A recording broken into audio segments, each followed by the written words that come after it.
It's page 8 from Avengers 32.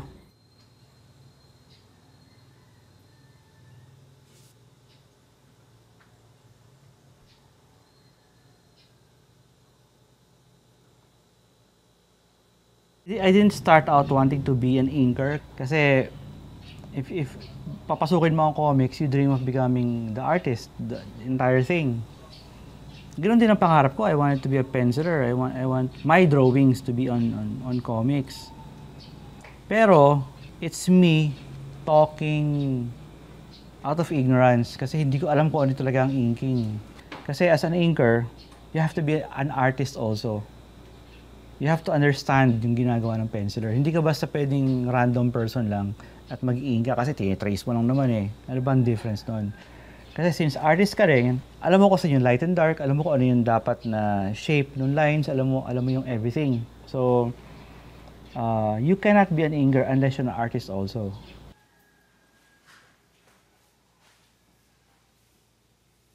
Dito yung aking mga collection ng Tintin. Mga very first comic books na nagustuhan ko. Ayan. Gusto ko yung malalaking volumes eh. I don't know, I think mga 7 years old ako or even younger. Kasi andun ako sa elementary sa college. Gusto na ako nag-elementary. Doon ko first may encounter ng Tintin. Ito yung dapat sisihin nyo lahat for everything.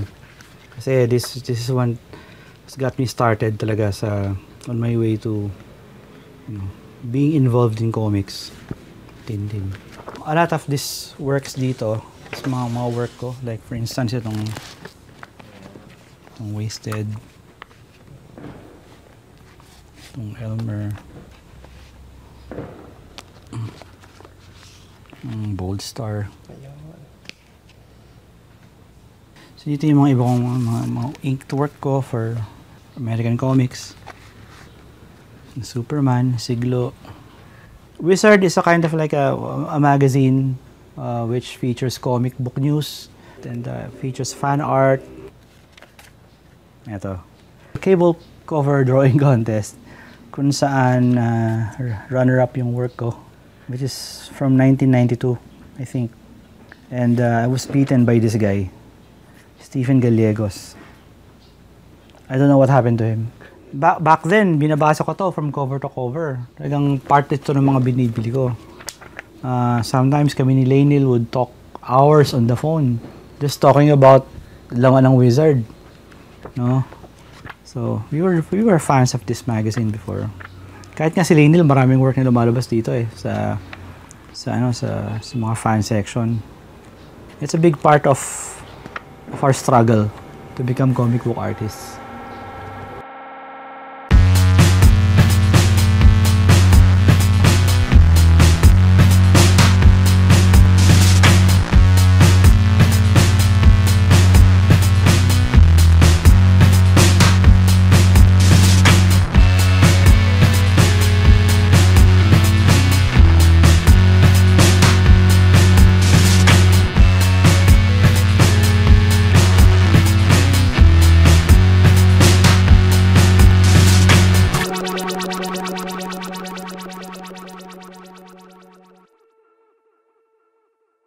Anong feeling mo na pinapunong komedyahan si Jose Rizal?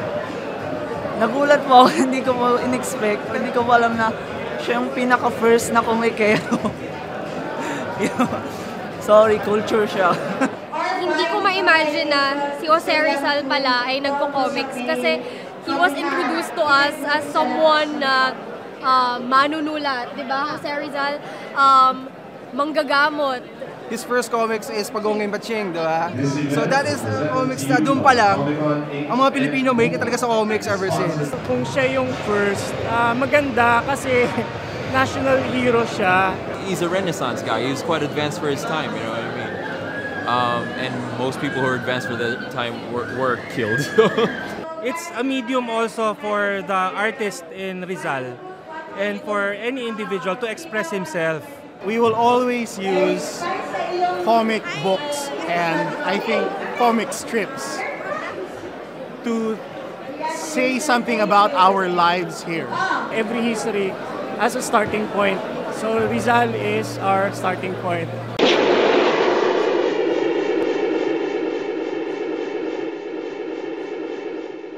for a long time, I've been attempting to do superheroes locally.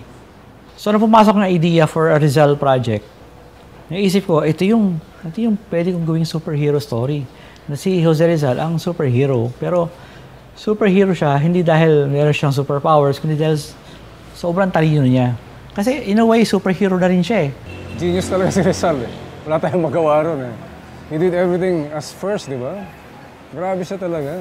Pati yung mga views niya, talagang ngayon, pag binasa mo, it's relevant pa rin sa panahon. The Filipino century hence, pag binasa mo, it's just happening now. Then and now, it's the same. Na-foresee niya yun. Ganun kagwan yung utak niya eh. So he's a fucking genius.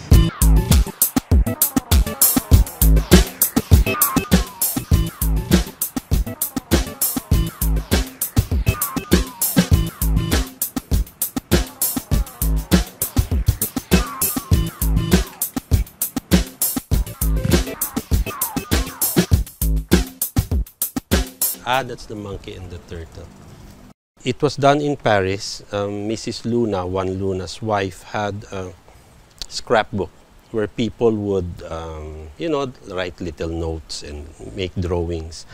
What had happened here was Mrs. Luna told Rizal, I want to change the scrapbook. So there are a few pages in the end. Can you fill them up? So Rizal sat in a corner and drew in comic form, which makes him the father of Philippine comics. He drew in comic form the tale of the monkey and the turtle with text in Tagalog. It's significant that he not only drew it, but we actually have his text in English because he wrote an article for a journal in London on children's literature. And he wrote a learned treatise comparing the Philippine monkey and turtle tale with a similar Japanese folk tale. And of course, in the end, he says the Philippine tale is far superior than the Japanese one. But he actually wrote it out in English. Your favorite? Yeah, my favorite. This one was hidden for a long time. And, more humorless people thought that we cannot have a national hero drawing farting men. So this is the significant one. And then the second one is this one, which is the tale of two brothers. It text is in German. Two brothers meet, they walk, they have to cross a river. So one of them jumps and gets through, calls the other one. The other one jumps but misses. So, ow, ow.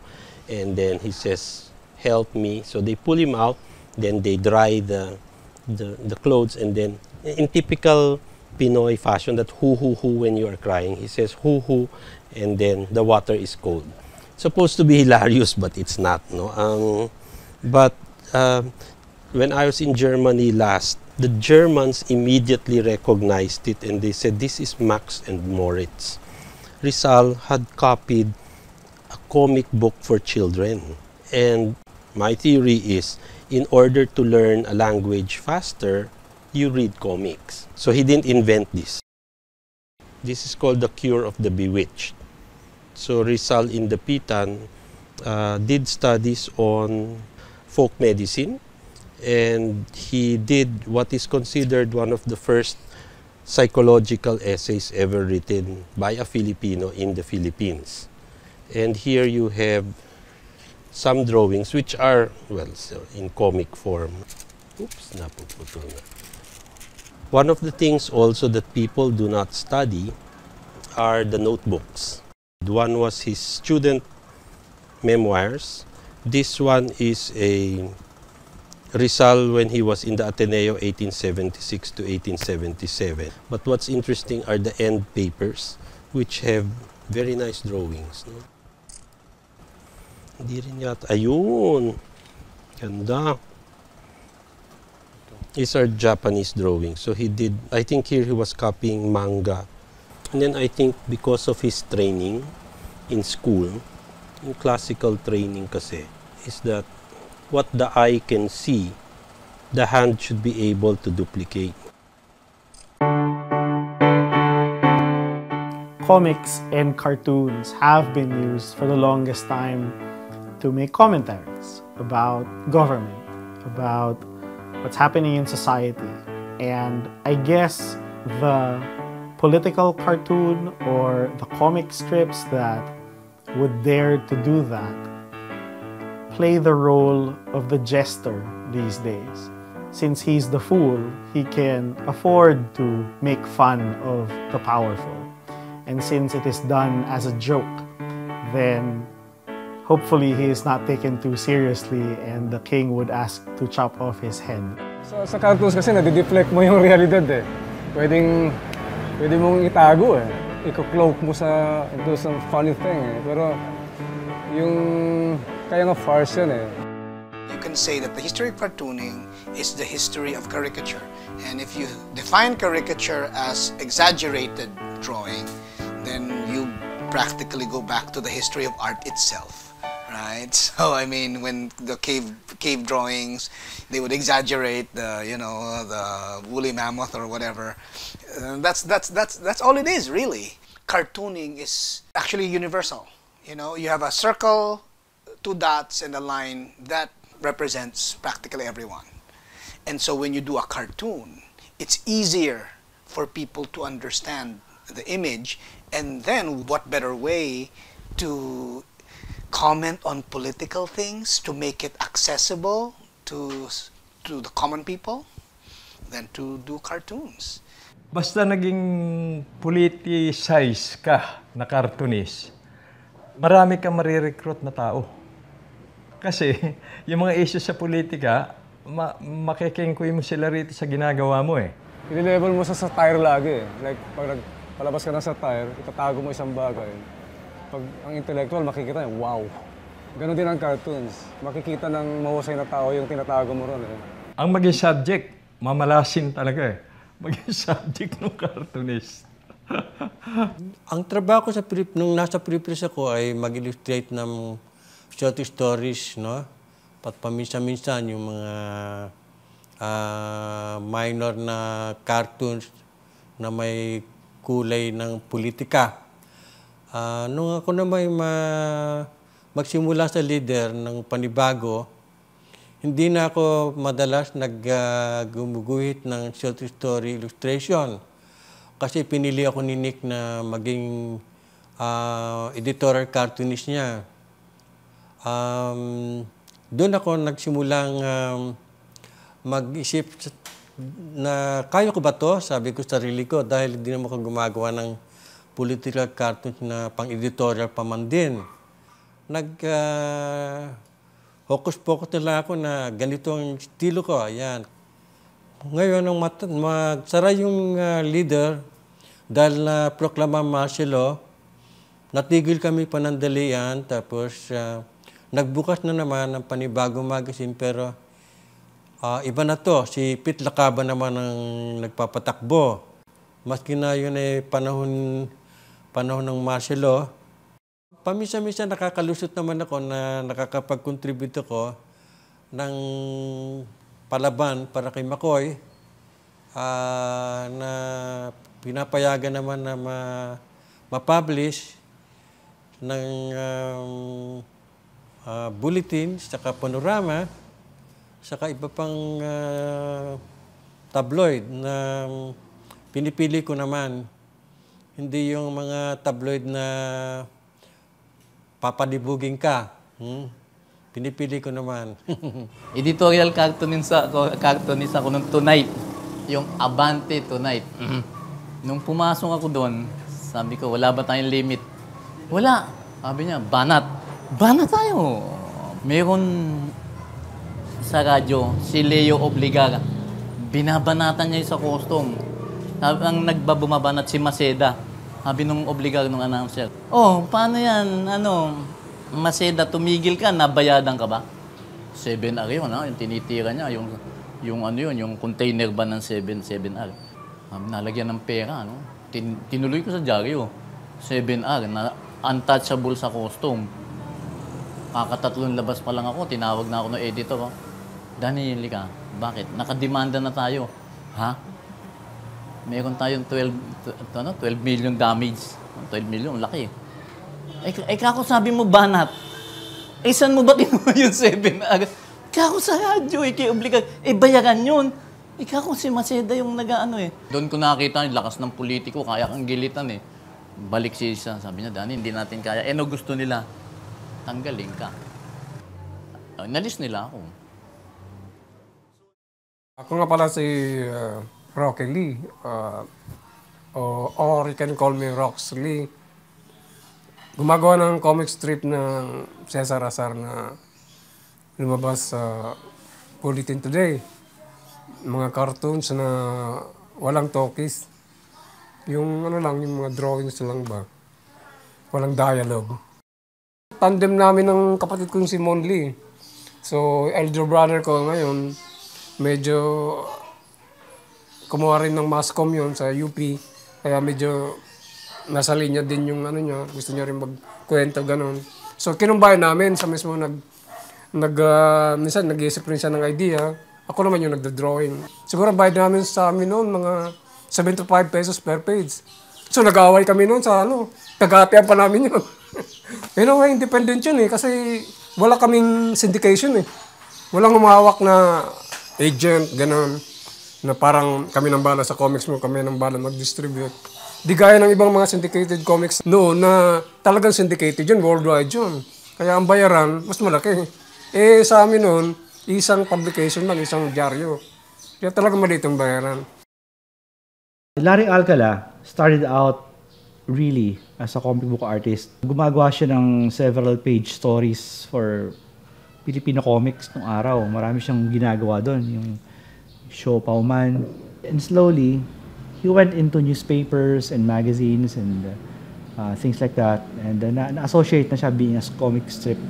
Kahit naman siya he considers himself a cartoonist. Si Larry Alcala, na-meet ko yun, mga siguro, high school pa lang ako eh. Nasa Naga pa lang ko eh. Sa kanya ako natuto mag-Tagalog, saka mag-drawing, ganun. The Larry Alcala aesthetics, na isang canvas, andun na yung buong buhay ng Pilipino. Ito na yung history ng bayan, no? Larry Alcala, ganun siya. Encompassing yung perspective. Hindi niya dinidivide into frames. You can see the whole Filipino society in one frame. Ang bigat nun, yung you put the whole society, spectrum ng bayan natin in one setting. That's totally fucked up, man. Ang hirap eh. Isang gago lang makagawa nun, di ba? Nakatulad ni Mang Larry, di ba? Kaya malaking tulong si Larry Alcala. Besides, na-meet ko rin siya nung yung samahang kartonista ng Pilipinas. Saka si Nonoy Marcelo. Nakilala ko yung mga yun. Kaya medyo inspired din ako sa kanila. Ganun. Mga local heroes ko sila. Siyempre, lahat tayo, ang orientation natin si Larry Alcala, no? Pero hindi ko ipagpapalit yung naibibigay na entertainment sa akin ni Nonoy Marcelo. Si Nonoy Marcelo, yan yan doon na masukan sa Manila Times. Tapos siya nagpasimula ng cartoon na Ikabod, yung daga, no? Hindi uminom ng tubig si Nonoy. Coke lang ininom nun.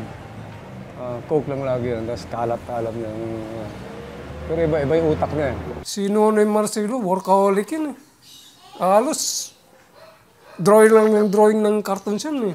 Palaging gumagawa. He's one of the more biting, more satirical, edgier cartoonists.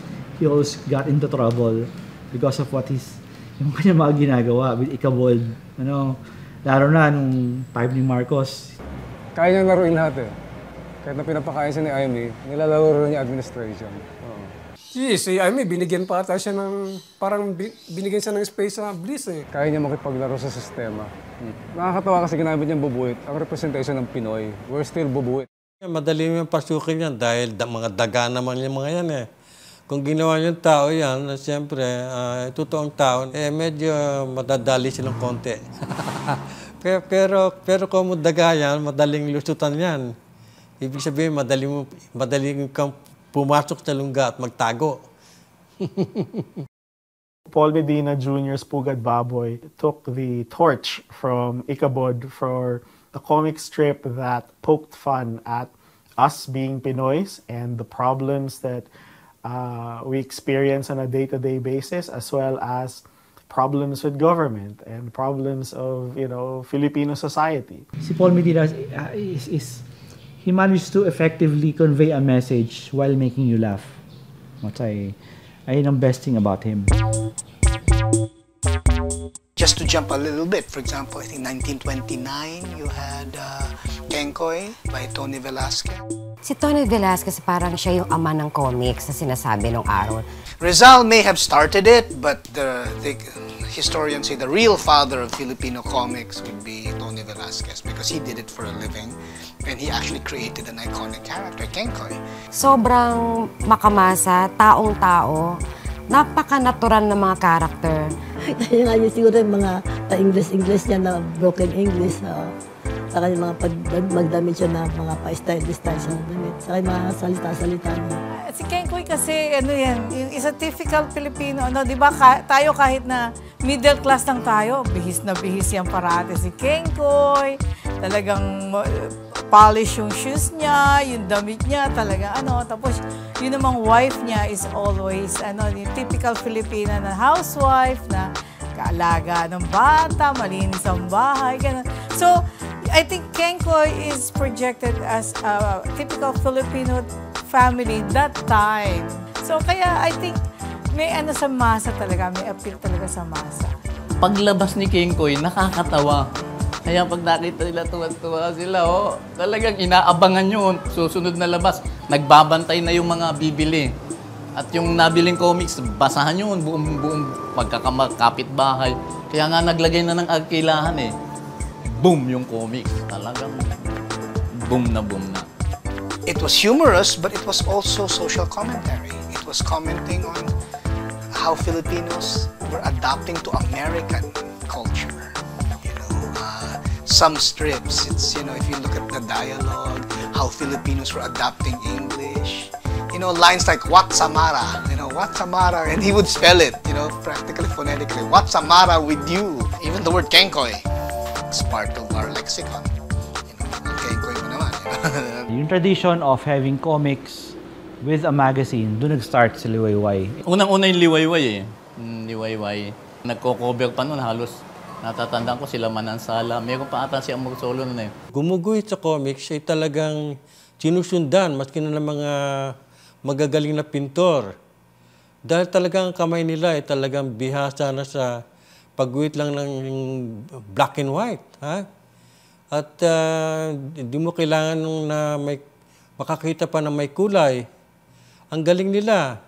Nung lumakas yung Liwayway, naglabas sila ng 4 na comics. Ang Ace Publication niya na naglalabas ng mga magagaling na klaseng comics, yung Tagalog Classics, Hiwaga, Special, at saka Filipino Classics. Mga bata talagang inabangan yan eh. Kung hindi pa dumadaan yung mga naglalako ng comics, kami na mismo, sinusugod namin yung palengke o kaya yung mismo yung publishing house para makakuha kami ng unang-una.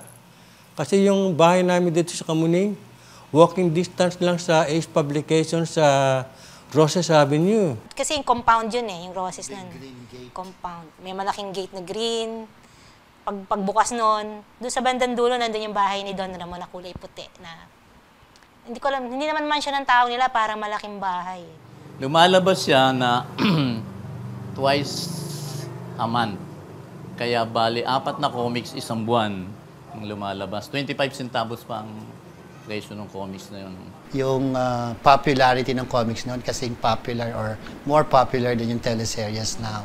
So if Tony Velasquez, they call him the father of Filipino comics, they call Francisco Kuching the dean of Filipino comics. He was the one who introduced the Filipino style. Si Kuching talagang, kung ano, yun ang national artist sa amin. Sa aming mga debuista, ang national artist namin, si Kuching. Dahil doon kami nag-aral ng mga published na trabaho niya, talagang ang galing. Pintor yung dating niya. Si Kuching, pag titingnan mo, yung mga trabaho niya, canvas eh. It's a canvas. Kung gubat man yan, yung canvas ng buong gubat, makikita mo. Hanggang sa pinakasulok, maibon.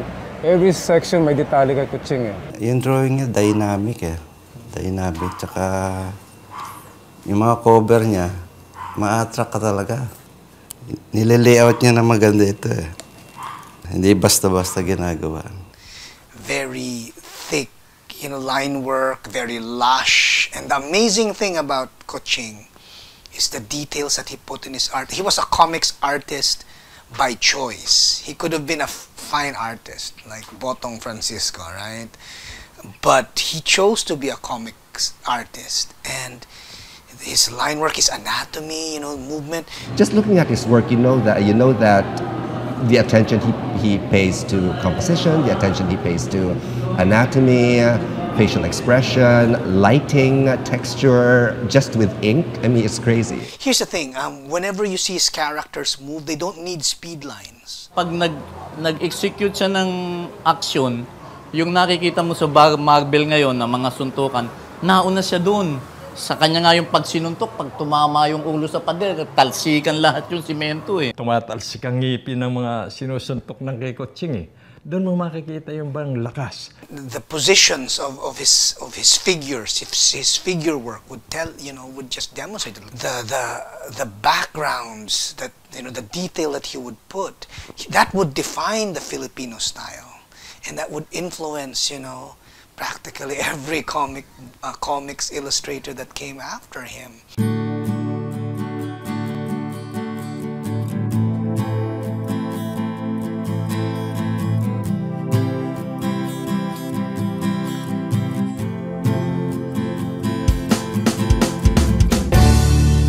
First time ko siya nakilala pero naano ko dahil anak siya ni Gregorio Kuching. Nagbabasa ako ng nobela ni Gregorio Kuching eh. Para naan ko sa kanya dahil anak siya.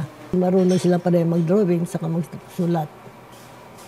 Sa ugali, saka siguro mahilig din sa girls. Parang type ko siya. Type ko kasi gusto ko type yung parang may karakter na magulo.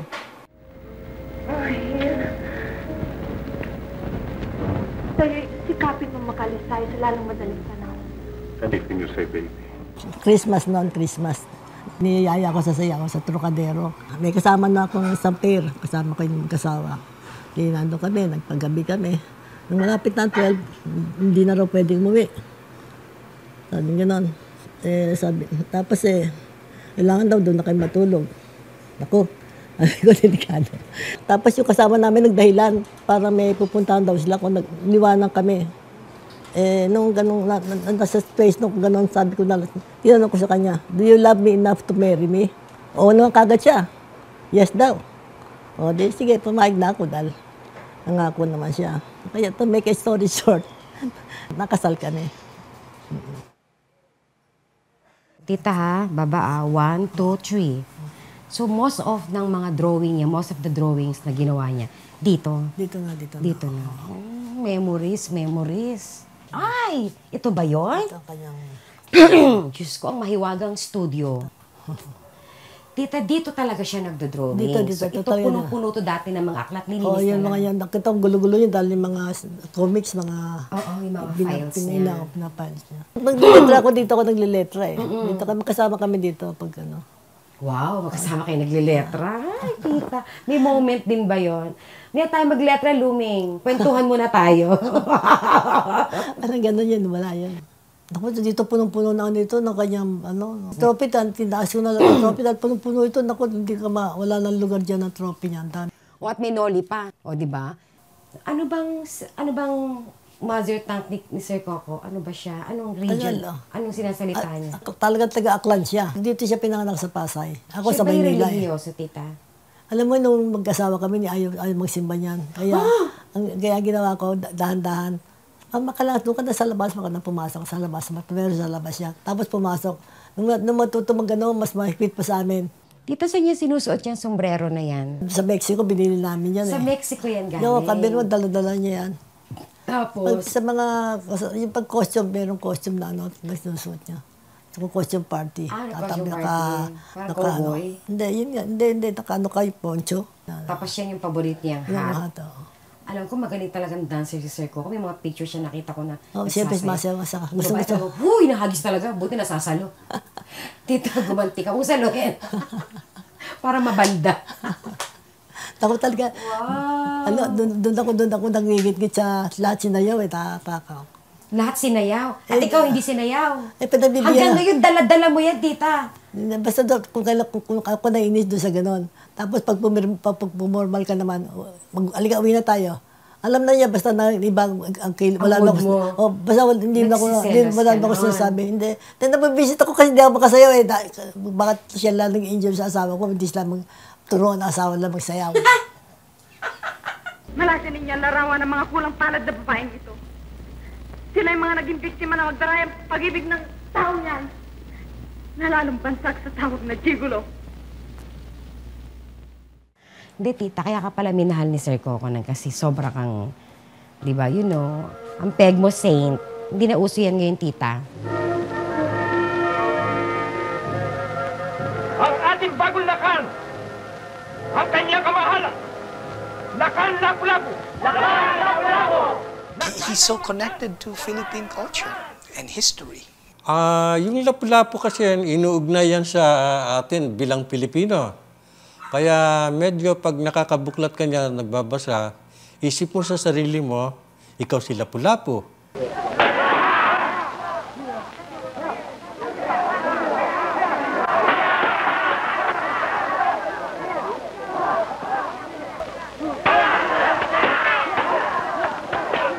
Hindi mo naisip na ikaw si Superman. Kasi ang isip mo talaga kasi bata ka, dito ka galing sa Pilipinas, at mga nakikita mo mga kamukha mo ay parang kamukha na ginuguhit nila, kaya madali mo maitulad yung sarili mo sa kanila.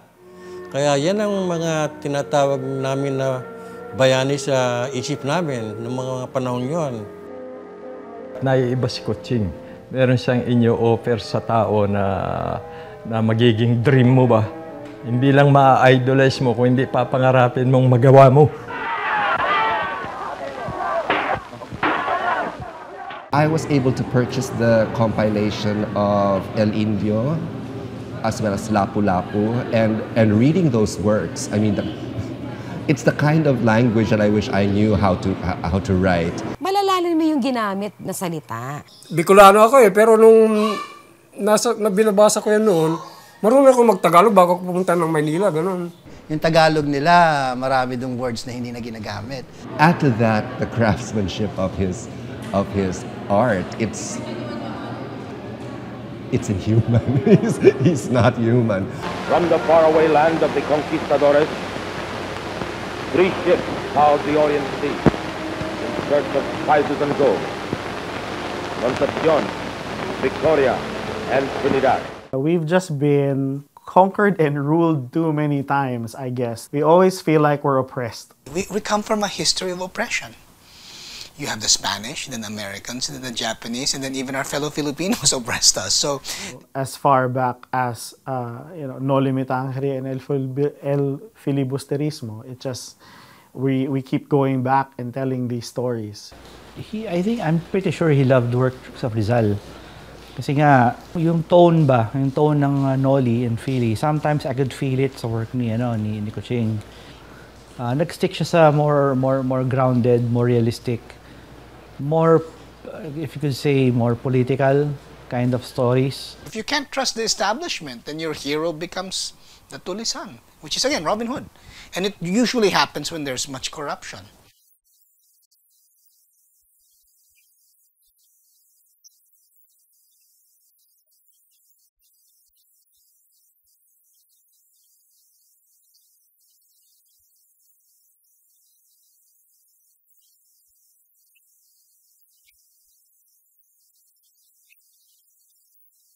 People are able to express yung anger nila, be able to express yung kanilang wanting to be free of something doon sa mga tulisan type of stories. And yung creators feel this, and siguro yung readers would be able to identify with it. Kasi, alam ko yan, I feel that way also.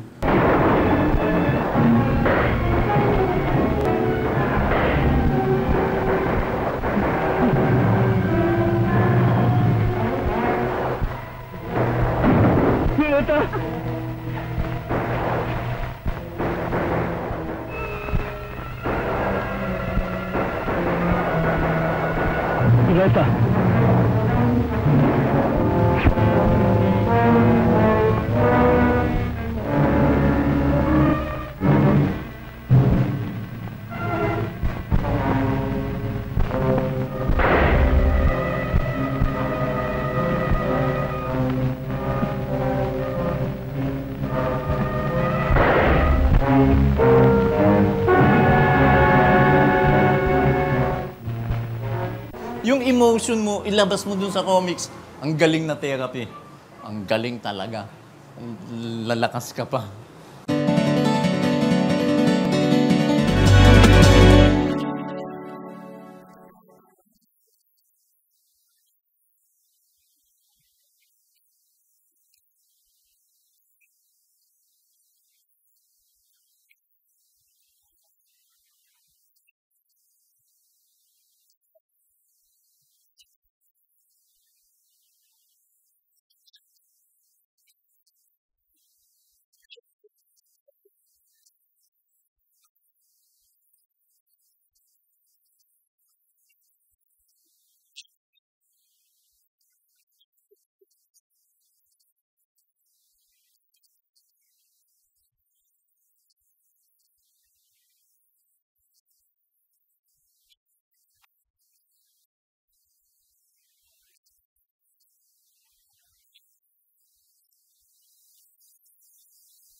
Nag-umpisa ako ng mga short stories doon na pambata. And then nagustuhan nung editor, si Angie Marcelino. Sabi niya, gawa tayo ng nobela. Mag-conceptualize ka ng nobela na pambata. And then start natin dito. So, yun, yung Prinsipe Maro. Nagkaroon ako ng nobela sa Funny Comics. May nobela ako sa King Comics ng title, nakakatawa Pinoy Ninja. Gusto kong gawin yun. Gusto may action ni Pinoy Ninja. The burden that comics has carried all these years is that it is called comics and that people relate it to a comic, something funny.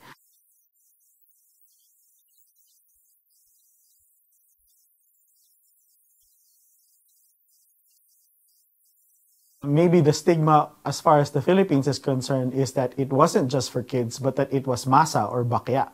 Nag-umpisa din talaga sa masa ang comics eh. Kasi, ang masa nung araw ay hindi marunong magbasa. So, ang form ng ano nila, kailangan talaga mayroong mga illustration para magkaroon ng communication. So, in ang, ang puno nun eh. Kung bakit, para lang yan sa mga hindi nakapag-aral. And maybe that's something that was how people looked at comics. Bawal talaga. Sa school, bawal. Parang mortal sin na magbasa ng comics. Pangbalot ng tinapa. Pero parang acceptable naman sa kanila yung American comics. Yun ang double standard. Oo, yun. Yun ang double standard. Ang American comics, kinukolekt nila.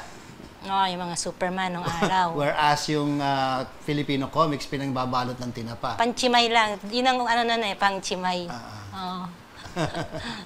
Kaya nga sabi ni Nick Joaquin noon, kahit na hindi naging lehitimo, no, na forma ng literatura ang comics, alam ni Nick Joaquin na naging bahagi ng kultura ng Pilipino. Totoo yun. Siguro kung may tinatawag na pinakamalaking tao sa tinatawag na comics culture ng Pilipinas, it's Mars Ravelo. Darna, Jezebel, dami man. Si Mars Ravelo, napakaraming naging obra niyan na naka-apekto sa kultura ng Pilipinas no? Some people might say that they are analogs or copies of Western characters. Mars Ravelo has managed to make these characters very Pinoy.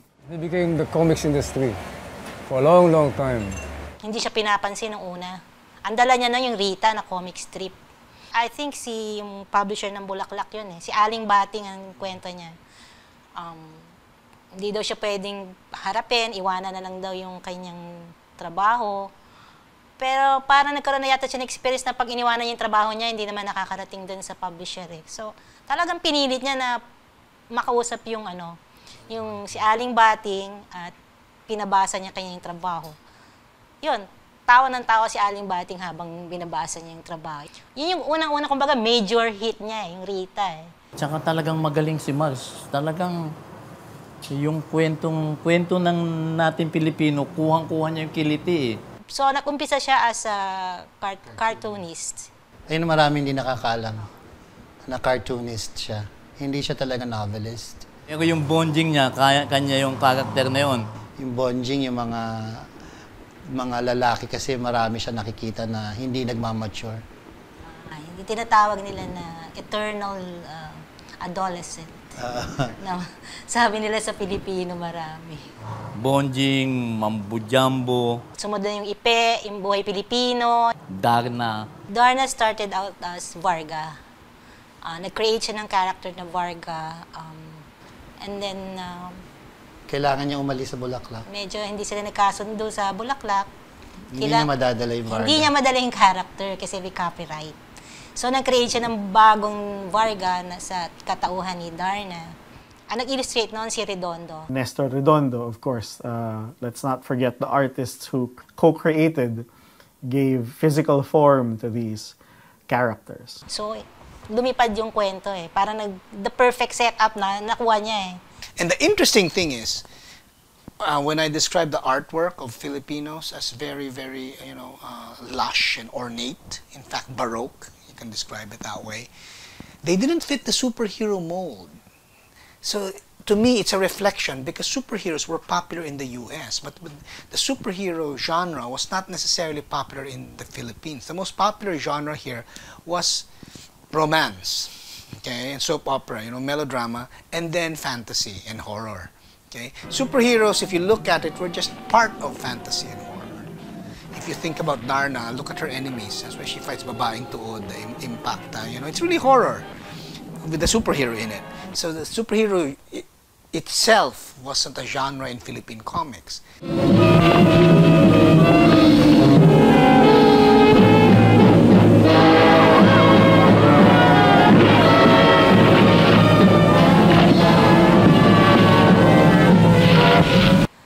Dumating siya nung panahon na kakagaling pa lang natin sa giyera eh. At the same time nga yung matriarchal na society natin. So parang approve agad sa kanila. Filipino comics does have a wide cast of strong female characters. Interesting that we don't have too many damsels in distress. Bitiwan mo yan, akin yan ah! Paano ko bibitiwan ito? Ako ang nakatutla ng ibong ito. Bukod sa ikaw ay isang pangas, isa ka rin sinungaling. Hindi ba nakikita yung palasun yan? Eto kaparis oh. Magandang binibili, maring niya nga iyo. Subalit, ito naman isa'y akin. Kaya't kung marunong kayo makapagkapwa-tao, ay paghatian natin ito. Hindi ako papayag. Akin yan. Kasi Philippines kasi talaga, hindi tayo nagkulang sa strong female characters and strong females in our lives. Talaga ang mga Filipino women are very strong in personality. Dating as far back as historical characters like Gabriela Silang, they played important parts in our history. Tingin niya sa mother niya, superhuman. Oo. Napaka-strong ng nanay niya eh. Kaya lahat na na-attract na lalaki ng nanay niya, puro weakling. Lahat umaasa sa nanay niya. So isa yun sa mga lumalabas sa kwento niya eh. Siya talaga yung nagtatrabaho, siya yung nagdadala talaga lahat. We allow ourselves to have these kinds of characters kasi they're mother figures. Siyempre, dapat kung tutuusin, bakit hindi si lalaking superhero ginawa niya, di ba? Yun ang influence siguro ng nanay niya sa kanya.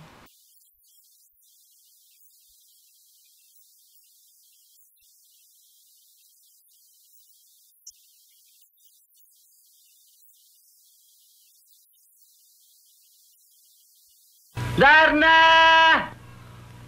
Kuno!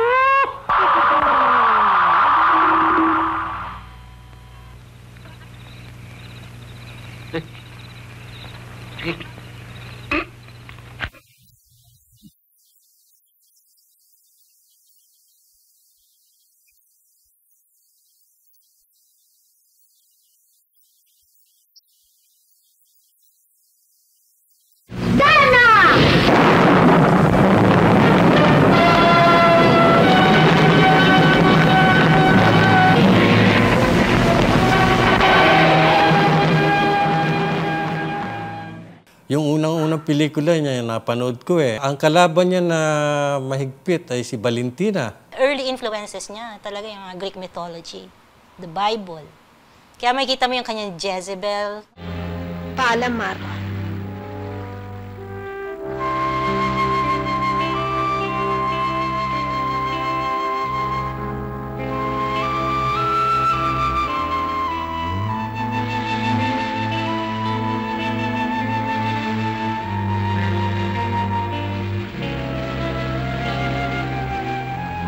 influence na yung the name, the character, not necessarily the character, but the name Jezebel from the Bible.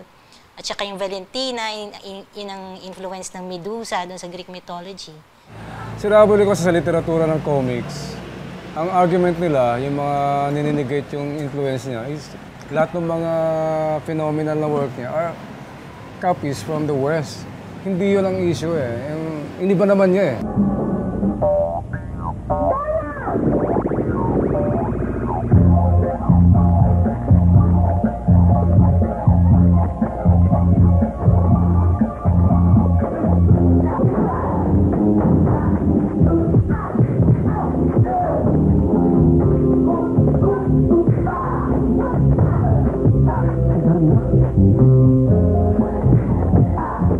Sino bang hindi na-influensya ng West, man?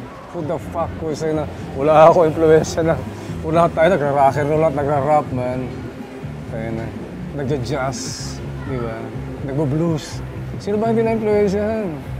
Yung brief mo, Haynes. Oh, kung may brief ka man, di ba?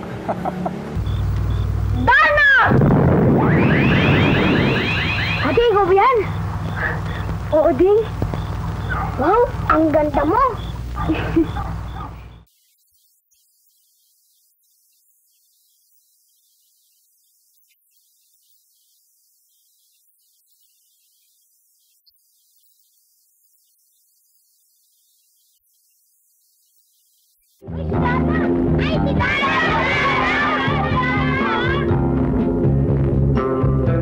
I can only guess na kaya nandyan si Darna, yun nga yung escapism ng Filipino. Kasi nga hanggang ngayon, meron pa rin tayong paghihirap. So we embrace doon sa superhero, nandun yung imagination na sana lahat tayo Darna. Darna!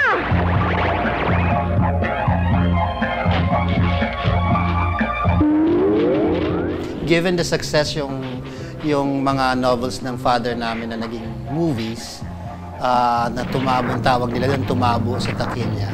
Hindi pa rin nabago yung image ng comics. Ganun pa rin ang tingin ng mga elitist sa comics. Parang ayaw nilang umakyat yung status ng comics.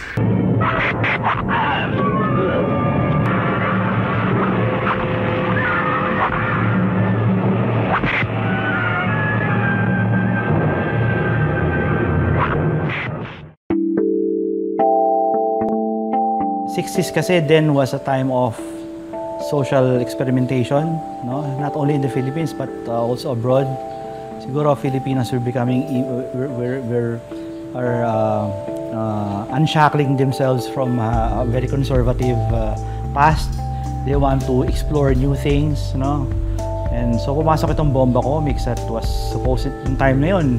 Siguro was really something very subversive, you know. Yung Bomba Comics was illegal. Underground. May mga underground noon na publishing. Hindi naman underground. Guilty rin yung mga publishing houses na on the side, they're publishing porn comics. Kasi malakas yun eh. Malakas. Macho culture natin eh. It's a huge industry talaga noon. Yung entertainment comics, yung mga nasa labas, and may porn industry rin. Malakas yun.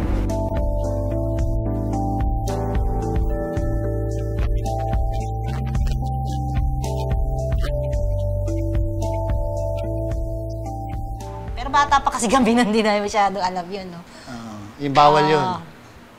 Hindi kami exposed. Until naglabas yung father namin ng Pogi. Yung Pogi, ano siya, hindi siya kinoconsider ng father kasi Bomba Comics. Ang tagline niya is clean fun. Clean fun. Kasi ang father namin, idol niya si You Have Me. Idol niya because of Playboy.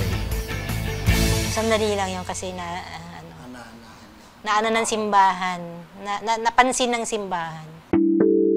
Pumasok sa isip ng mga tao that comics was cheap and lurid and not proper reading material. Hanggang ngayon yan ang problema natin yung censorship eh. Masyadong, ang tawag doon, malalim yung hugot nila. People started thinking na lahat ng comics ganito, na lahat ng comics is bad for you, no? So, nagkaroon ng black mark sa comics, all comics because of this. Pag diklaran ng martial law, sarado lahat yan. Totally sarado. During martial law, we had another comics code. Yeah, 1973, I think. Talagang sub-sub. Dead ang comics ng panahon na yun eh. Wala ko naririnig na comics na lumalabas eh. Wala. The interesting things I remember from that code was you cannot portray government people and politicians as corrupt. And then you can't portray the military as corrupt. Alam mo, ginawa ng panahon ng martial law, yung lintik na patakbo ni McCoy, yung administrasyon niya, parang ginawa niyang taong gago. Si Kuching ayaw na magkwento nun eh. Sabi niya, Dani, ayoko na. Bakit? Kontrolado nila yung kwento eh. Ginisensor nila pati title eh. Kaya sa martial law, yun ang naging threat. Muntik na.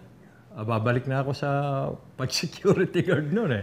Mababa na nga yung bayaran eh. Haharangan pa nila yung idea mo. Siguro, as an artist, gusto mo talaga parati kang libre, di ba? You do whatever you want to do. You say whatever you want to say. You can't be subversive during martial law. Or else. Kasi yung or else yun, nakakatakot dun eh. Yung martial law, hindi na-realize sa mga tao ngayon yun. No? Even though it was a suggestion na hindi mo pwedeng gawin to, kapag ginawa mo, yari ka. Ina-exploit nila yung influence ng religion dito sa Philippines. Specifically the Catholic religion. Very conservative ang Catholic sa atin.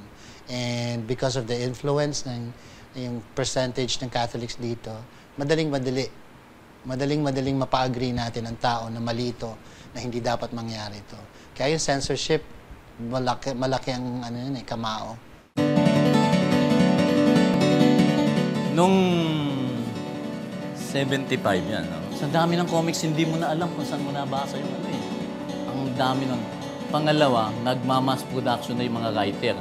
Parang factory talaga. Kailan may 5 short stories ka, bigay.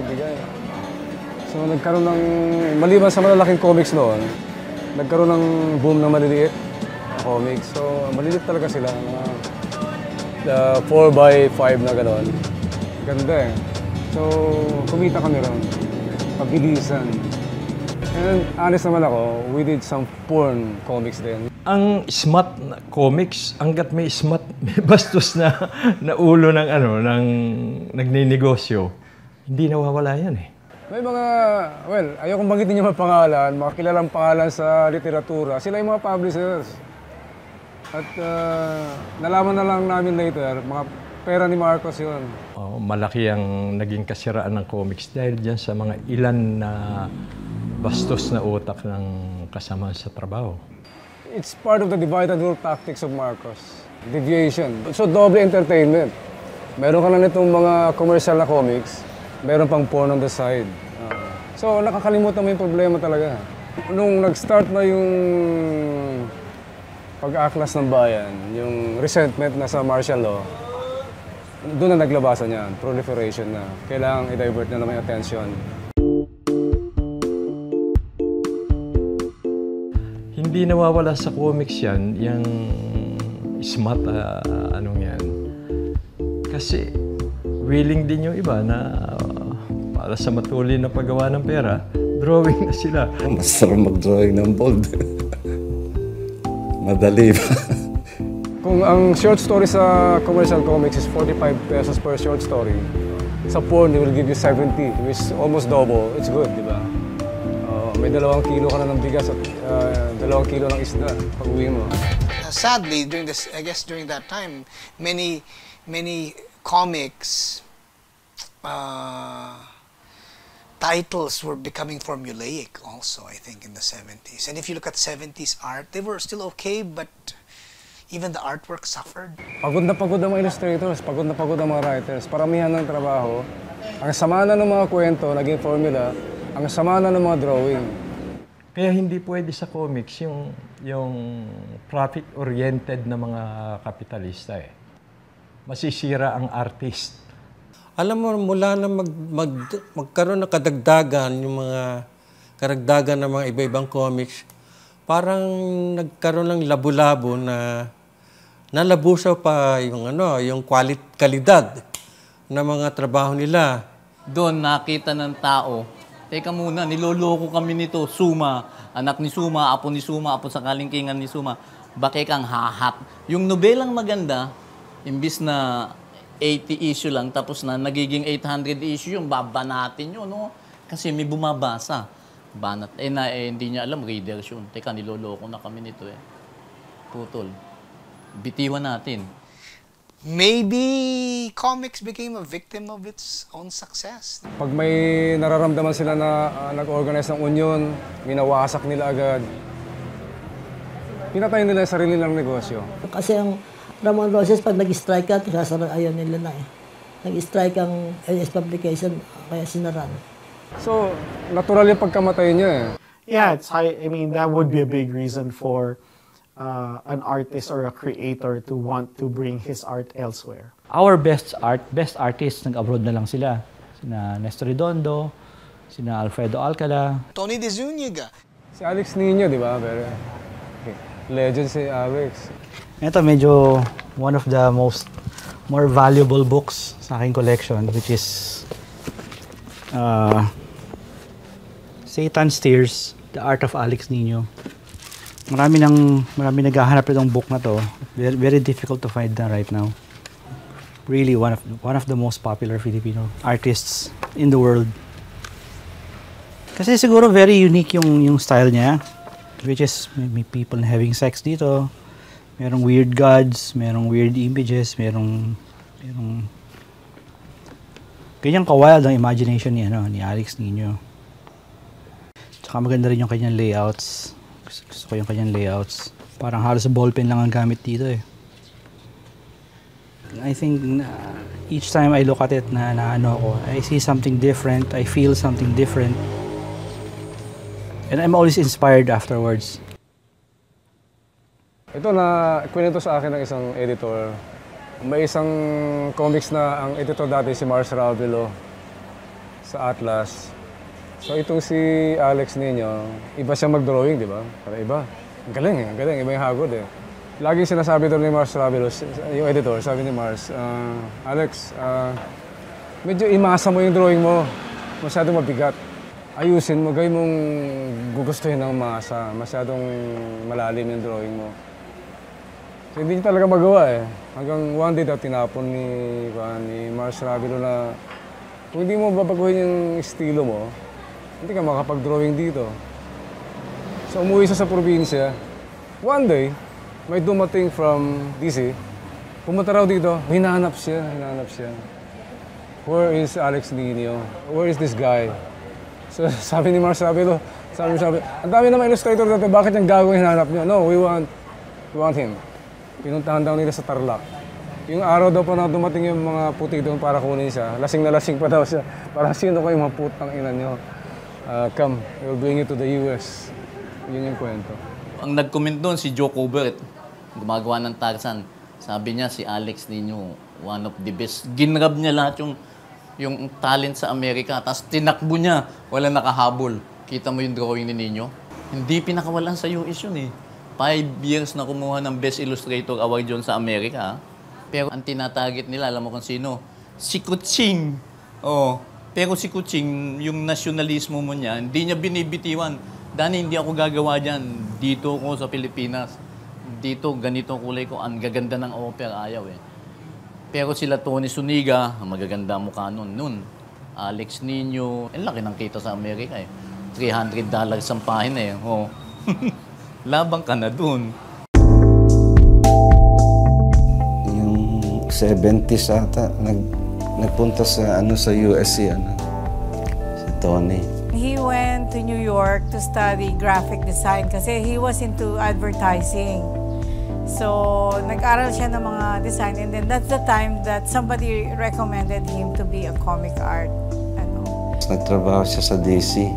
He started working at DC Comics that time. Tapos nakikita niya, they're reprinting the comics. So, tinanong niya yung isang editor doon, sabi niya, how much is the cost for reprintings? So, sabi nga, parang $15. Sabi niya, don't you know that for $15 you can get a new work, ganyan, new art? Kinonvince niya yung mga editor ng DC na magpunta sa Pilipinas. So, that time, kinontak yata niya, I think si Redondo, Alcala, ganyan, na okay, I'm bringing the publisher of DC Comics, mag-ready kayo, gather all the artists. At that time, wala nang trabaho yung mga artists. Kasi wala nang comics. Dala niya si Joe Orlando, editor. Oh, sila Joe Orlando yan. Sila Parentino. Carmen was the publisher or the president that time for DC Comics. Nagkaroon ng meeting dyan sa National Press Club. Tinawag lahat yung mga artist. Nagdala na rin ng mga sample. Ganun. Namili na rin yung editor. Pinakita yung mga work. Of course, impressed. Ang gagaling ng artist natin, di ba? Mga 20 yung mga natanggap eh. Parang, kasama na rin si Alex Niño. Naunang nakapunta ron si Alex eh. Later on, si Alcala. And then may mga sumunod pa. And it was like one person after another that they just, started to pull over to the States. Magaling ang Pinoy, pero mas lalo akong humanga sa kanila dahil lang yung mga magagaling nating comics illustrator nang magpunta sa Amerika, nakapagpalit ng muka. Nagmukha mga puti, yung mga guhit nila, estilo, pati paligid. Akala mo mga puti ang gumuguhit, pero mga Pinoy pala. They're just good artists. So no matter what's the story about, is the way they interpret the the story. They worked for DC, they worked for Warren, horror and science fiction, and science fiction horror. Very few sa generation na to napunta sa superheroes. No? Pero most of them went to yung ganong klaseng genre. Tony De Zuniga, of course, is his famous works would be Jonah Hex and then The Black Orchid. Kasi si Tony, mahilig siya talaga sa babae eh. Kaya when he designed that character, ang ganda-ganda talaga. But Jonah Hex is, I think, the one that he put his stamp on. Si Jonah Hex kasi, it started with weird western. Kasi that time, everything is weird. Sinasabi ni Joe Orlando, okay, this is the character. Pero hindi pa nila alam ang yung legend kung saan ang galing talaga. So wala pa. Basta ang niya is a western character na ang mukha one-sided, parang gano'n na pangit. Bakit pangit? Tinamaan ng cannonball. Comics naman yan di ba? Pwede ba yun? Pag hindi ka dumatay sa cannonball, di ba? Actually, ang tagal niyang kinonceptualize yung character na yun Nagpunta siya sa doctor's office, nakita niya yung chart ng half skeleton, half Doon niya na-realize, maganda nga. It's something different to do yung kalahati ng mukha niya. So, that's how it came out. Si Tony nga even went to Arizona just to have the feel to be a cowboy. Pag-ride ng horse, kung ano ba itong mga saddle na to, kung ano yung mga ginagamit, di ba? Kasi iba yung alam mo talaga di ba? Hindi drawing ka lang ng drawing, tapos mali pala yung Lahat yan naka-research. He's a Filipino who created something in American market and became a movie. Not everybody have that privilege.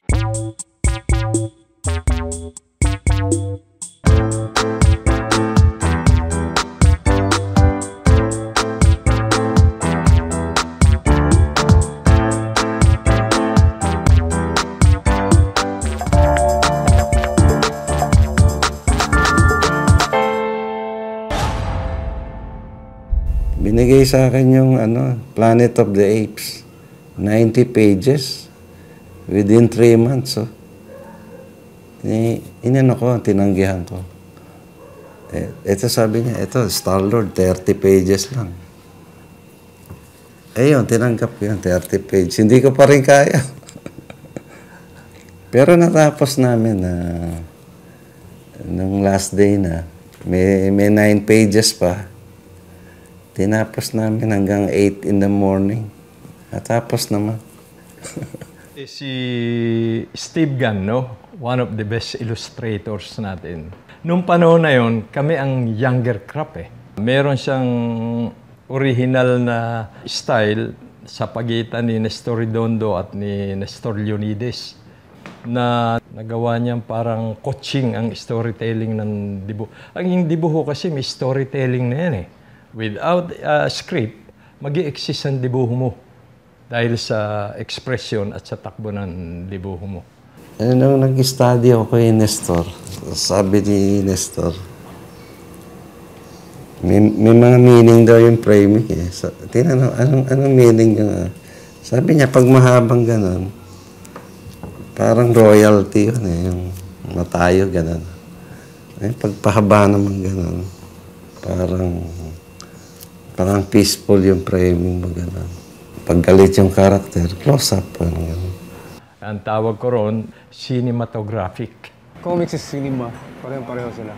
Itong taga-comics na writer, at the same time, movie director na siya. No? Siya na yung cinematographer, siya yung director, habang nagsusulat siya. Kasi sa script makikita mo yung artist ang cameraman. No? Yung binivisualize ng writer, nata-translate ng illustrator as cinematography ng pelikula. Kaya ang click na click ang relasyon ng ng comics at pelikula. Maski lesser dialogue, tatakbo yung buong istorya. Just comics in motion. This comic books are a big influence in my father's life. They always, talk about his filmmaking. He always talks about his film influence. But he told me that, even when I was an adult, that in order to be a really, really good filmmaker, you have to understand comic books. If you look at storytelling, film, before it moves, you have to think about it visually first. Basically, those squares represent your angles of your films. When a filmmaker conceptualizes his film, first he thinks in images. And then, yes, they're moving, but, you do a storyboard. And so, what better way to do that than comics? How you frame the canvas, how you follow the characters, yung narrative mismo, articulation ng galaw ng mga tao, and you also using the camera as your eye, para ka na rin gumagawa no? So it's very cinematic talaga. Yung nagka-cartoons ako, parang gusto ko rin pagalawin eh. Diba parang, kaya dumarating yung puntong animation na rin eh. From cartoons to animation.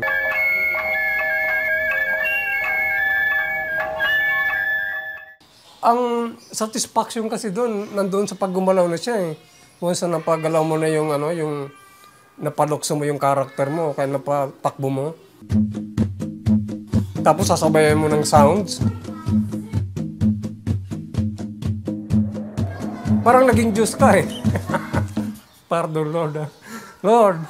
And even right now, Arnold Are, who's doing graphic novels, but he's headed towards film because in one lecture he said he had the desire to see his comics, come alive on film.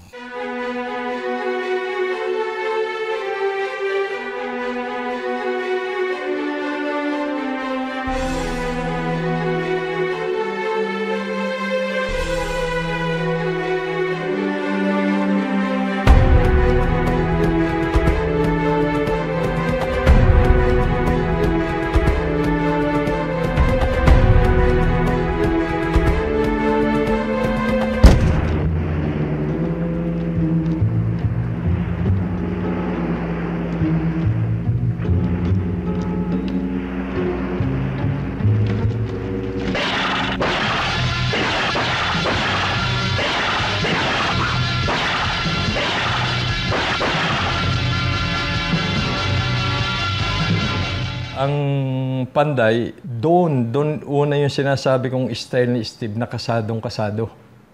Sa yung parang hero na tawag ng champion of the oppressed. Na tulad ni Fernando Po, yung katauhan, sabi ko, wag mong imuka kay Fernando Po, pero anuhin mo na ganun ang karakter niya. First issue ng Panday. Si FPJ, sinusubukan niya yung mga bagong writer na sumisikat si Caldo. Ang totoo na gusto sa Panday na una, si Susan Roses Siya ang nagdala nung unang labas ng Panday, yung first installment kay Rani, kunin mo to. Ang sabi daw niya, kinukwento ni Susan sa akin, hindi pa ako kasi sobrang nun itong huling ni Carlong ginagawa na to, kunin mo to, bagay na bagay sa'yo. So, nung makita ni Rani, sabi raw niya, bagay nga sa akin to ha. Ayun, pinatawag ako. Bilib na bilib rin siya kay Steve Gunn. Nung nakita ni Fernando po, gusto niya may naka-boots. Kaya pinalitan ko, naka-boots na si Panday. Yung una ng Panday, talagang serious yan na high adventure. He did not have the sword, he had a hammer, a sledgehammer. And he did not fight Lizardo or all of these other ninjas coming from the sand.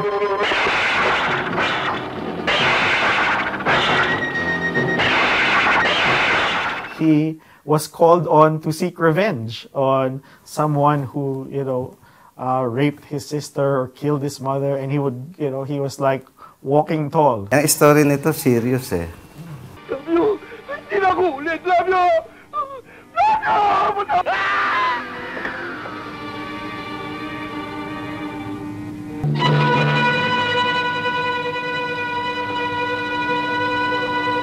Nung nagustuhan ni FPJ, nakialam na rin siya sa kwento.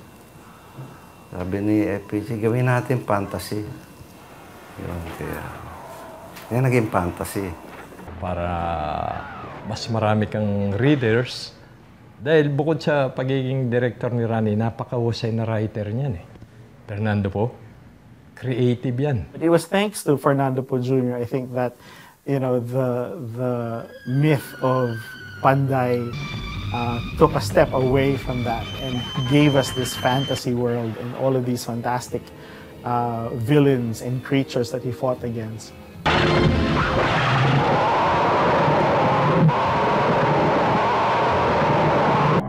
Maganda ito, fantasy.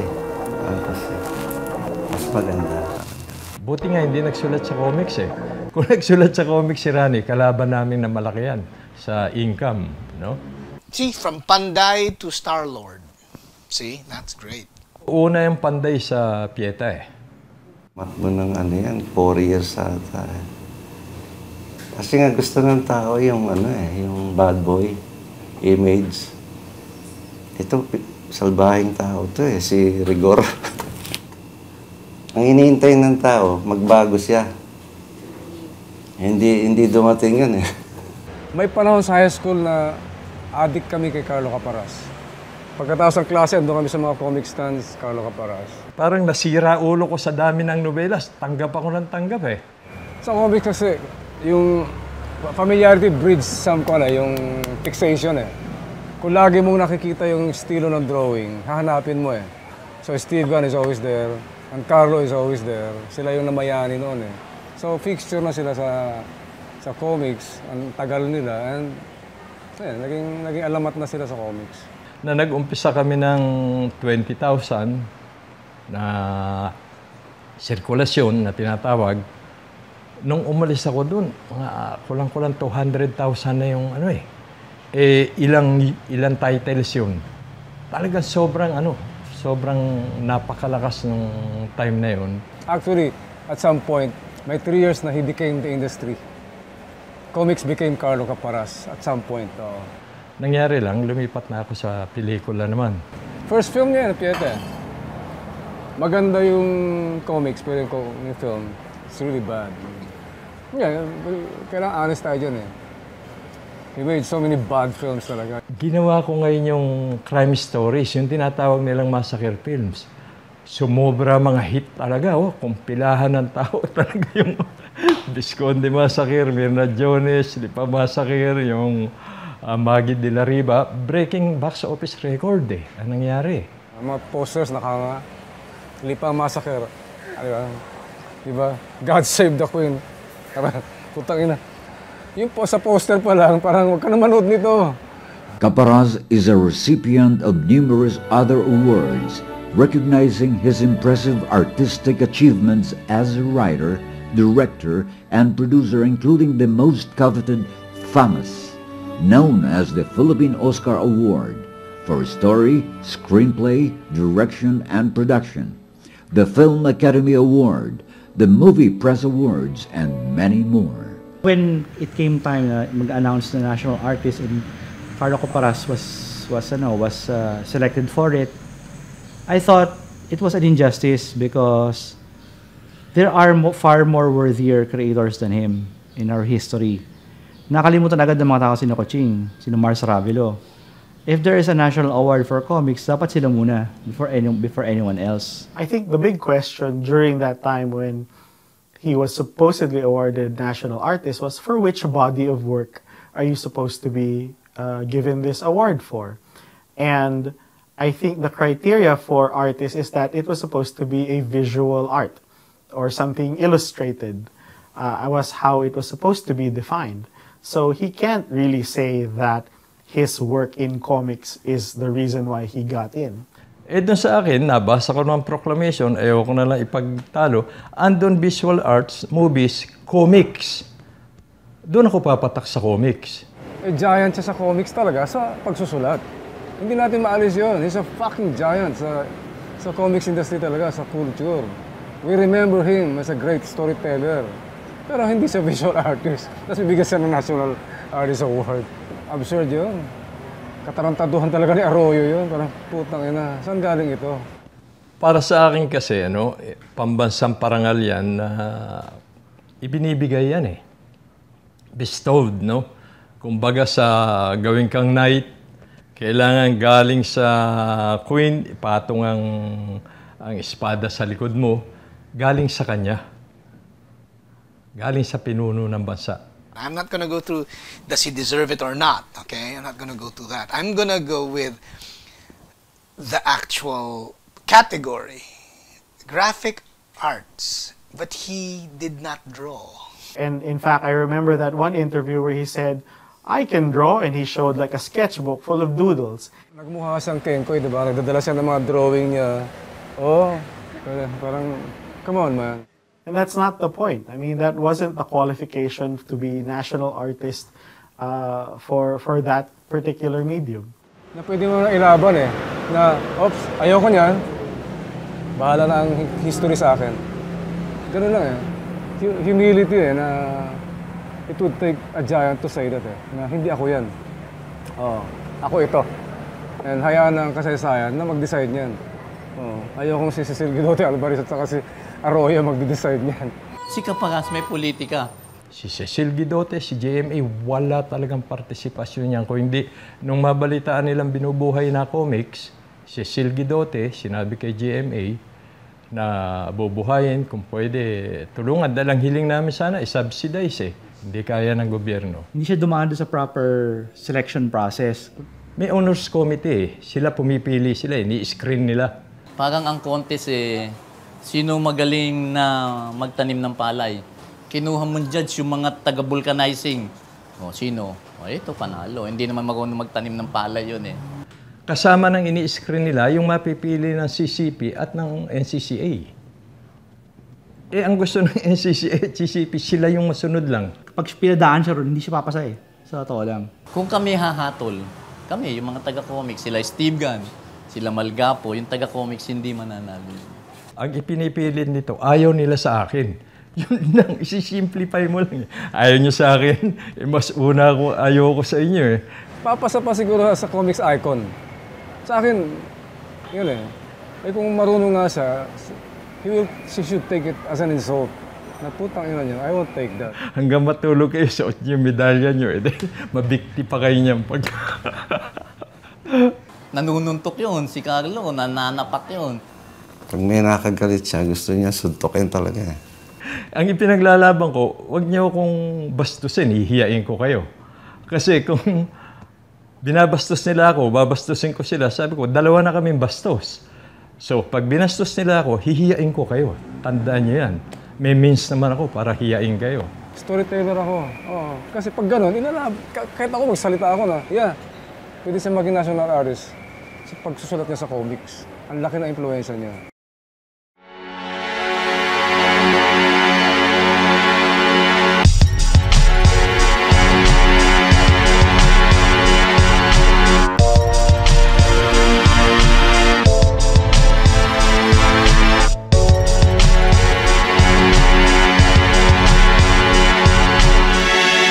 Whilce Portacio is, I think, the most popular Filipino comic book creator that made a big break in the American comic book industry in the 90s. Became popular because he started to draw The Punisher, X Factor, and eventually Uncanny X-Men, and eventually created Bishop, who is still one of the very popular X-Men characters to this very day. Eventually went off to create Wetworks under Image, which was the breakaway group of the 90s, and showed everyone that you don't have to work under Marvel or DC, that you could create your own stuff. And then of course it was around that same time when Whilce came back here in the Philippines and decided to meet all of the local comic book creators at the time. Nung dumating si Whilce in 1992, I had my portfolio with me. I was working in construction doon sa Robinson's Galleria. May ginagawa kami doong restaurant. And then far away, doon sa faraway part ng mall, nakita ko ang daming tao. Ang daming tao doon, Dadala ko yung portfolio kong gano'n, not knowing what was there. Tapos nakita ko sa loob, silip ako, uy, si Whilce, nandun. Si Whilce. He was surrounded by all these kids. So ang ginawa ko, hinaway ko sila. Tabi-tabi kids, tabi. Hanggang makaawat ako kay Whilce. Ginano ko yung portfolio ko sa harap niya. Whilce, what do you think? Ganun. Isang tingin pa lang niya, sabi niya sa akin, architect ka ano? Yan. That's the way he said it. Kasi medyo bakwet ng konti. Architect ka ano? Yan. Ako naman sabi ko, ha? Paano mo alam? Kasi ang tigas ng lines mo eh. He met with us back in 1994 and basically told us of, how they, the setup that they had with Image, which was even though you might have different comic book creations, you could still come together and help each other out, promote that work. And because of that idea, that's where that little group decided to become Alamat Comics. When I showed my work ulit kay Whilce, he remembered me. And then nakita niya yung bago kong work and everything. Sige, sama ka lang sa studio ko. I-train kita for Wildstorm, for yung kanyang studio na ginagawa, yung Starfire. So I was one of the very first people he got for Starfire. So Jerry, of course, became part of Whilce Portacio's Starfire Studios. He became Whilce's inker. Siguro mga 6 months of training sa studio. The first job I got was inking Whilce himself. I was staring at that drawing for almost siguro several hours. Hindi ko magawa kasi shit, si Whilce to, hindi ko ata kaya, ganun. Eventually, I did it and natuwa naman si Whilce and he gave me more. And then sinabi ni Whilce, kailangan pa natin ng penciler. Ito si Lainil, may kilala ako, ganun. So, pinakita ko yung work ni Lainil sa kanya, sakita ni Whilce. Sabi ni Whilce, ginagaya ako eh. Yan ang sabi ni Whilce. Ganun ba? Ganun.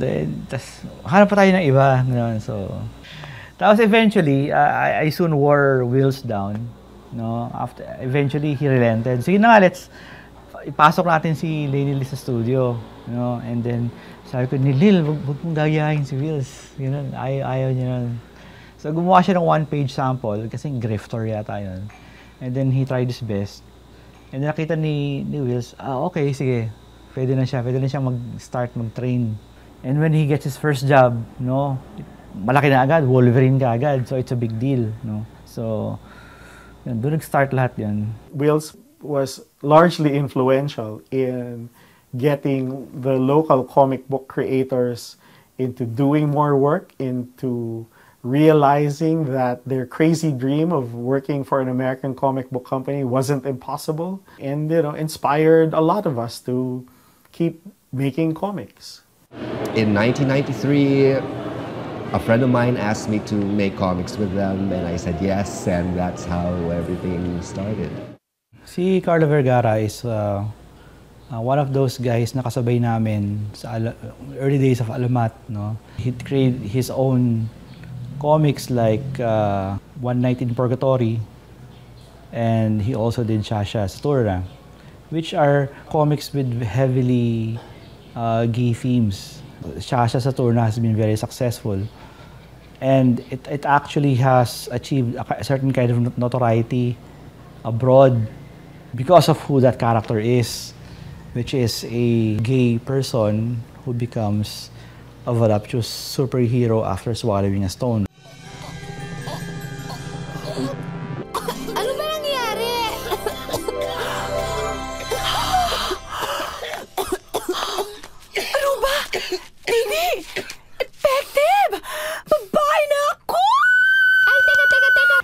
regarded internationally in some parts as one of the more fantastic characters to come out of comics.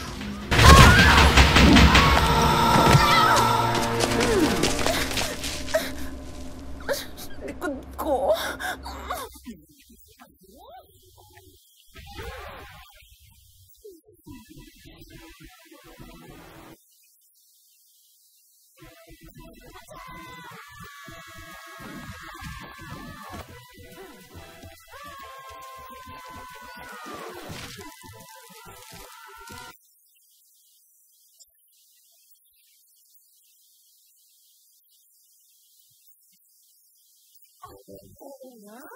Bueno ngayon.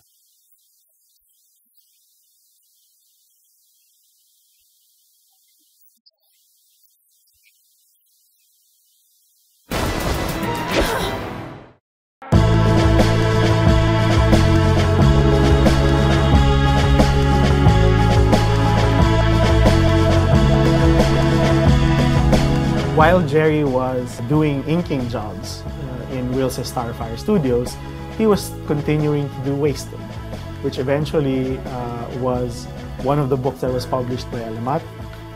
And even though it was just, photocopied and we just printed, 1,000 copies of the first book, it strangely found its hands into a die-hard, cult of readers. Very powerful, visceral stuff.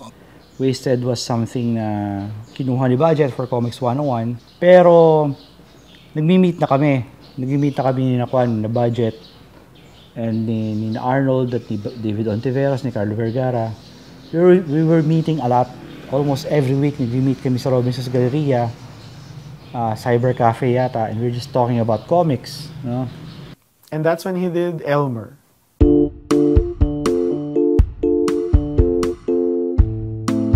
I think Elmer was able to show that comics can be something more than just disposable entertainment for the masses. I think at the very least I was able to accomplish that with Elmer. It was awarded by a French graphic novel award-giving body and as well as a Japanese comic book award-giving body, and was nominated for an Eisner. So it is probably the most recognized locally published comic book in the past how many years.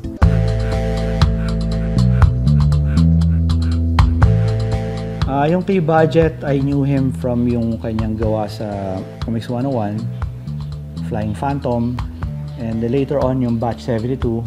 It wasn't until 13 talaga that I was immediately impressed. Parang, oh my God, saan ang galing yun? Sabi ko, Budge, ba't ang galing mo? Ganon. Before si Budget was able to create 13, he create other things which would not necessarily be as good. It was the journey towards 13, no? The first 13 story was really, an image came to mind. What if they found a dead lady on Balete Drive dressed all in white? And what if she was really the White Lady of Balete Drive? We just found it, cool enough or funny enough to see a Nuno with a manhole on his head. To see a Tikbalang racing with, a sports car on C5. We're just trying as much as we can to do stories that we haven't seen anyone else is doing. For some reason, ang mythology talaga is very strong with Filipinos. It's something na has fascinated me for a long time. Actually, tinanong ko si Budget about it at this new artist, si Mervin Malonzo, ginawa niyang tabi po.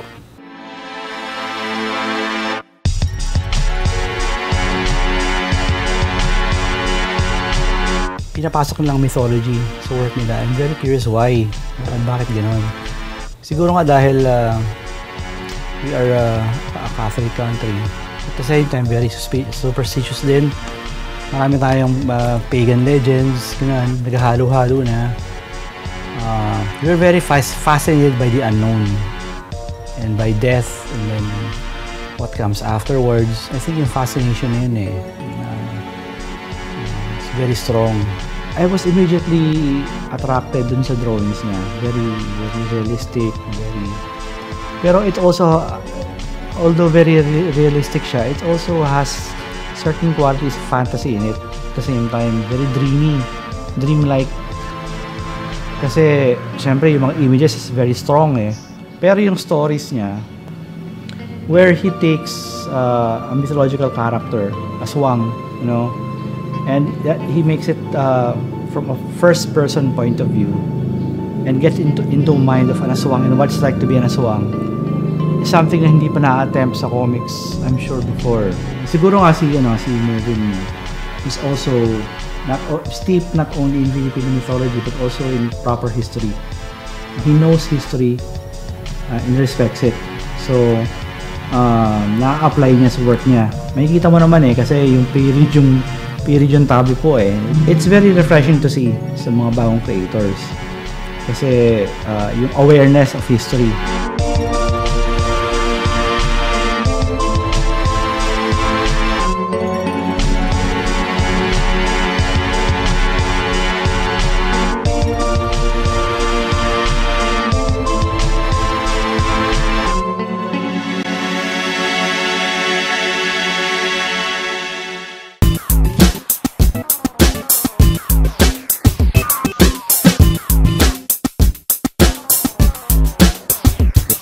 Jerry set up a website for the Philippine, comic book museum, where he has taken the pains of looking for original art, scanning them, uploading them. It was really the intent of he wanted this new generation of artists to know that we have a rich history as far as Philippine comics is concerned. Naisip ko yung idea to propose to the family, what if I could help you republish this work, i-republish ulit into one book, kung okay lang sa kanila. And they said yes. Pupunta siya dito. Yung ang nagtitigil siyang trabaho ni Mr. Kasi ako na may gusto mga pinakikita ko. Tapos yun nga na sinabi niya, may siyang gustong ayusin na Tapos binigay ko nga sa kanya, taon ng binila, hindi kami nakikita, hindi ako tumatawa sa akin. Sabi, napapagalit na nga ako ng anak ko. Kasi hindi ba, parang collection na yun, wala akong. Sabi ko, baka mabait naman ako. So, pinahiram sa akin lahat ng El Indio pages. No? Maganda lang na doon na hiwa-hiwalay yung mga page, hindi siya comic book form na nakabind somewhere. Hirap kasi scan nun eh. Jerry decided to scan digitally, clean up Coching's El Indio. I think mostly because it was the most complete body of work that he could find. I started doing this 2003. Yung first attempt ko at restoring took a long time. Siguro inabot ko ng several days. So 2004, 2005. By 2005 siguro nangangalahati na ako. It was a very, very long and laborious process. Pero na-enjoy ko siya. Kasi I knew I was bringing back one of the great classics of Philippine comics. And thankfully, yes, it's now in book form again. He actually restored El Indio. Because that's the only way.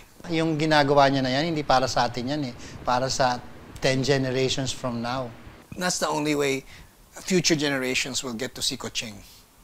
And that was fantastic. Any act of restoration, of preservation, preserving an aesthetic work, specifically mga ganyan, visual arts, literature, cinema, lahat yan.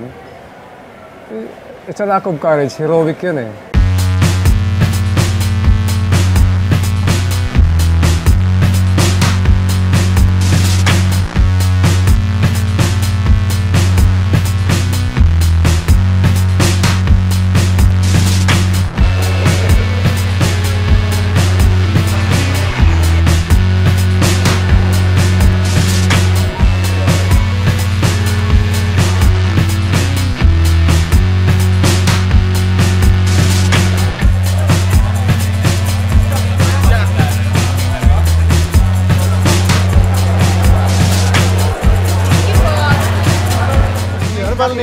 Brian po. Brian. Siya po yung inspiration ko, kaya nagdo-drawing din po kasi ako. And art inspiration ko po si Sir Lainel. I think it's very important to inspire new artists to know that that Filipino artists were hugely respected by comic book greats like Eric Larson knows a lot of Filipino artists. Jonathan Ross, who's huge in the UK, he knows more about Filipino artists than I do. Ang mga young artists kasi, naghahanap lagi ng influence yan eh. Kahit kung may maka-influence man sa kanila ng mga old artists natin, hindi maganda. Kesa naman panay foreign artists na influence din naman sila ng ating sariling artists. Guys like Cochin Redondo and Alfredo Alcala, they are huge and they've influenced foreign artists as well from the States and they're huge. Naramdaman ko yung tuwa kahapon nung dineliver yung books. Uy, may bagong book ako, gano'n. So, I spent the entire day just looking at it. Hindi ako may errors. Kaya parang excited na lang ako na mabasa ng mga tao. Actually, Sir Jerry saka si Dari, sila yung nagpasimula at naging institution ng comics. Kaya merong event lagi na ganito. Kumbaga, isa sila sa mga naging founding. Malaking influensya ni Sir Jerry kasi he's trying to uplift the status of local artists. Through Sir Jerry, naging aware ako sa art nila, Sir Francisco Coching. Tapos na-meet ko din yung mga iba pang veterans like Danny Acuña. They started way back na nandun din doon sa ginawa niya parang catalog or encyclopedia of Pinoy illustrators. Ito yung mga taong sinasabing unsung heroes. Once na pumasok sa embedded na yan sa pamumuhay mo, importante na yan eh. Bahagi na yan ng kultura eh. Perspective-wise, kahit hindi nag-intellectualize ang masa, it's part of their subconscious eh. Their way of life eh. Art yan eh. Art yan. Ang utang na loob sa comics siguro, miski mamatay, mabuhay uli, andyan.